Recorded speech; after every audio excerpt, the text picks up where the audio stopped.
জানি না কোন দিন কার সঙ্গে মালাকুল মউতের দেখা হয়ে যাবে, কোন দিন মসজিদের মাইকে আমার নামটা ঘোষণা হয়ে যাবে, মসজিদের পালকিটা আমার ঘরের সামনে দাঁড়িয়ে যাবে। এটা তো এমন পালকি, এটাতে একবার যারা শুয়ে যায় জীবনে আর দ্বিতীয়বার সুযোগ আসে।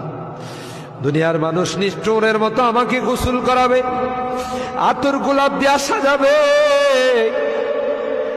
খাটিয়াতি করে ও জানা ও চেনা দেশের দিকে নিয়ে রওনা দেবে, আমাকে জঙ্গলের দিকে নিয়ে রওনা দেবে। আমি চলে যাব, আর কোনো দিন আসব না। আল্লাহ ওই মুহূর্তটা আসার পূর্বে নেককার বানাই দিও আল্লাহ, পরহেজগার বানাই দিও, কলমাওয়ালা বানায় দুনিয়ার থেকে নিও আল্লাহ। আমি যদিও গুনাহগার, মুসাফিরের দোয়া নাকি তোমার কাছে কবুল।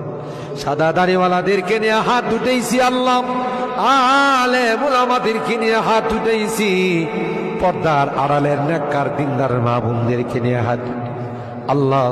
যাদের হাতখানা পছন্দ হয় সেই হাতের ওসিলায় আমাদের দোয়াগুলো কবুল করে নাও।